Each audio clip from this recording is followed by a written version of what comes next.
La historia siempre se repite, asúmelo, es así y lo seguirá siendo. A pesar de que el ser humano haya avanzado más que nunca en estos últimos 50 años, seguimos cometiendo los mismos errores que hacíamos en épocas de Isaac Newton. Conocemos la ley de la gravedad, pero la manzana nos sigue cayendo en la cabeza una y otra vez. Precisamente por eso es tan interesante conocer algunos capítulos de la historia de la bolsa de valores. En este vídeo te contaré las increíbles historias de las peores burbujas financieras. Hablaremos de 5 de las burbujas más grandes de la historia, 3 de las cuales ocurrieron desde finales de la década de los 80. Advertencia, cualquier parecido con lo que has vivido en los últimos meses es pura coincidencia. O quizás no. Pero lo primero de todo, ¿qué es una burbuja financiera? Las burbujas se dan cuando el precio de algo aumenta mucho. Lo que ocurre entonces es que hay gente que aprovecha esto para especular, es decir, comprar este bien o este activo para después venderlo y sacar más dinero. Además, a esto le ayuda la euforia que suele generarse con este producto. Aquí el problema es que el precio de ese activo se dispara por encima de su verdadero valor, lo que se llama su valor intrínseco, lo que implica que el producto vale mucho más de lo que realmente vale. Esto genera un desequilibrio en el mercado que puede llegar a derivar en problemas económicos como por ejemplo una crisis. Una burbuja no es que sea fácilmente reconocible. Aparte de la especulación hay factores como modas y tendencias y para muchos expertos es difícil poder predecir esto. La mejor manera de explicar por qué ocurren es lo que se le conoce en el mundo de finanzas como la teoría del más tonto. Esta teoría se basa en oferta y demanda. Si hay consumidores de cierto activo, los llamados tontos, habrá inversores que se dedicarán a la especulación, comprando para vender más caro. Esto seguirá así y así, aumentando el valor del producto hasta que pueda ser una locura totalmente alejada de su valor real. Y entonces el más tonto, que será quizás el último de la cola, compre a un precio exagerado, pero ya no pueda vender y pierda su inversión. Ahora que ya entiendes qué son las burbujas, sin más preámbulos, comencemos por la primera, la tulipomanía o burbuja de los tulipanes.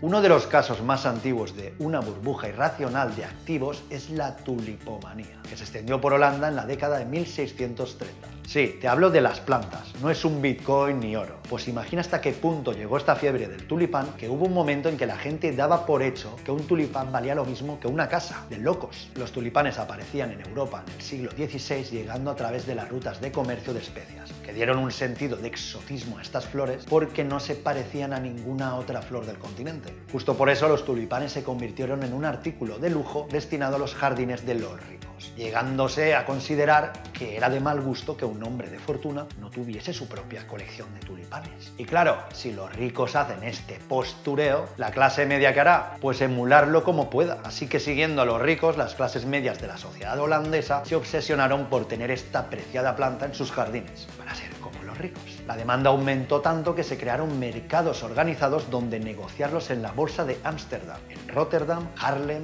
Leiden, Alkmaar, Hoorn. Y claro, aquí los brokers vieron la oportunidad de oro porque podían especular con el precio de este producto. Se hacían grandes sumas de dinero comprando cuando bajaba el precio y vendiendo cuando subía. A lo value investor de manual. Muchos brokers se hicieron ricos de la noche a la mañana. Los precios de los tulipanes se multiplicaron por 20 entre noviembre de 1636 y febrero del 37, antes de caer un 99% en mayo del 37. ¿Qué pasó? Pues de un día para otro se extendió el temor de que los precios habían tocado techo y se esfumó la demanda.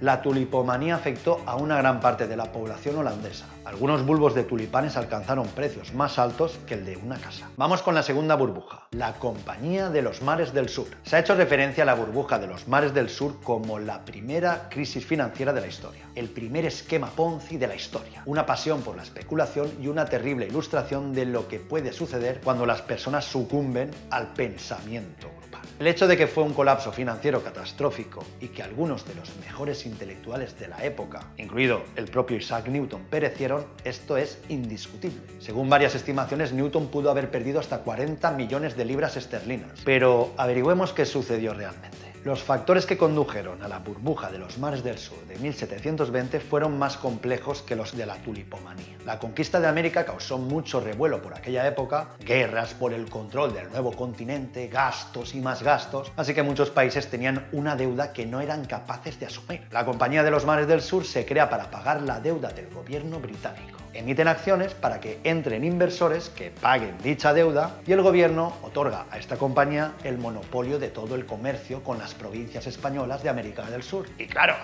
El monopolio es algo que llama mucho la atención, así que todo el mundo dijo, hay que estar ahí. La Compañía de los Mares del Sur empieza a emitir más y más acciones, todo el mundo se vuelve loco y se lanzan en masa. Y así es como la Compañía de los Mares del Sur, sin hacer nada, porque no hizo nada, aumentó el valor de sus acciones un 900% en pocos meses. Los inversores compraron acciones de la compañía en previsión de un éxito similar al de la Compañía Británica de las Indias Orientales, que le dio a Inglaterra un próspero comercio con India, pero se equivocaron. Las acciones de la empresa aumentaron más de 8 veces su valor en 1720, todo porque sus directores difundieron rumores infundados de riquezas que conseguirían en los mares del sur, la actual América del Sur. Uno de los hombres más brillantes de nuestro tiempo, Isaac Newton, fue uno de los afectados en esta burbuja. A pesar de ser uno de los matemáticos más brillantes que conocemos, el aspecto psicológico le jugó una mala pasada. Newton ganó mucho dinero al principio de la burbuja e incluso era conocido por sus grandes aciertos en las inversiones, pero le pudo la avaricia y terminó perdiéndolo todo.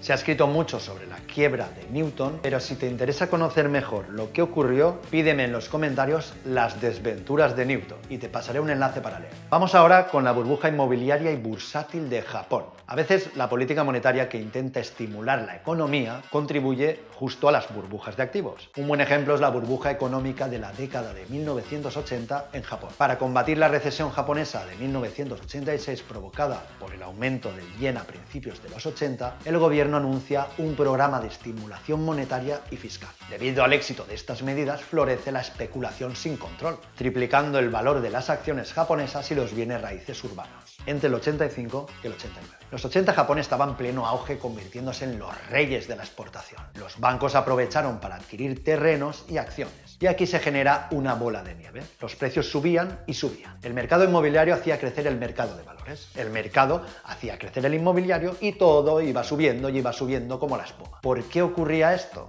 Una empresa con propiedades inmobiliarias se revalorizaban sus acciones y con ese plus de la revalorización se compraban más bienes inmuebles, con lo que tenías dos cosas creciendo a la vez a proporciones descomunales: el mercado inmobiliario y el mercado bursátil. Los terrenos del Palacio Imperial en Tokio valían más que todas las propiedades inmobiliarias de California durante el apogeo del auge inmobiliario del 89. La burbuja estalla en el 91, preparando el escenario para los años siguientes de deflación de precios y estancamiento del crecimiento económico de Japón, conocidos como la década perdida. En nuestro cuarto puesto viene la burbuja.com. En muchos campos, la tecnología avanzó rápidamente durante la década de 1990, pero el mayor aumento en el crecimiento del capital que jamás se haya experimentado fue provocado por la comercialización de Internet. El sector tecnológico estaba siendo impulsado por abanderados de la alta tecnología como Intel, Cisco y Oracle, mientras que el auge de las .com, que comenzó en 1995, estaba siendo impulsado por las nuevas empresas. Los siguientes 5 años vieron la formación de una burbuja alimentada por el fácil acceso a la financiación, el exceso de confianza en el mercado y la pura especulación. Cualquier negocio con un .com después de su nombre atrajo a los capitalistas de riesgo en busca de la próxima gran gallina de los huevos de oro. Estas empresas aún tenían que generar ingresos, rentabilidad y en algunos casos un producto terminado. El 10 de marzo de 2000, el índice Nasdaq alcanzó su punto más alto de 504, casi el doble que el año anterior, cuando el mercado alcanzó su punto máximo. Varias de las principales empresas de alta tecnología, incluidas Dell y Cisco, emitieron enormes órdenes de venta de sus acciones, lo que provocó el pánico entre los inversores. La bolsa de valores perdió el 10% de su valor en cuestión de semanas. A medida que el capital de inversión comenzó a agotarse, también lo hizo el alma de las empresas.com con problemas de liquidez. Las empresas.com, que alcanzaron capitalizaciones de mercado de cientos de millones de dólares, perdieron su valor en cuestión de meses. Y finalmente viene la burbuja inmobiliaria de Estados Unidos. Según algunos expertos, después de que estalló la burbuja de las .com de Nasdaq, los inversores estadounidenses inundaron el mercado inmobiliario con la falsa impresión de que los bienes inmuebles eran una clase de activos más seguros. A pesar de que el valor de las viviendas estaba aumentando a un ritmo récord, había indicios crecientes de un frenesí que estaba siendo incontrolable, incluido el fraude hipotecario generalizado por la compra de viviendas por parte de prestatarios de alto riesgo. Después de alcanzar su punto más alto en 2006, los precios de vivienda en Estados Unidos comenzaron a disminuir. El auge y la caída de la vivienda en Estados Unidos, así como los efectos colaterales que tuvieron sobre los valores respaldados por hipotecas, provocaron la recesión económica mundial más significativa desde la Gran Depresión de la década de 1930. En conclusión, podemos decir que aunque cada burbuja es diferente, hay un elemento común en la mayoría de las burbujas: y es la disposición de los participantes a suspender la incredulidad e ignorar firmemente el creciente número de señales de advertencia. Hasta aquí el vídeo de hoy. Si quieres ver nuestro curso gratis para invertir en acciones desde cero, haz clic por aquí y si aún no estás suscrito a nuestro canal, te dejo por aquí el logo para que puedas hacerlo.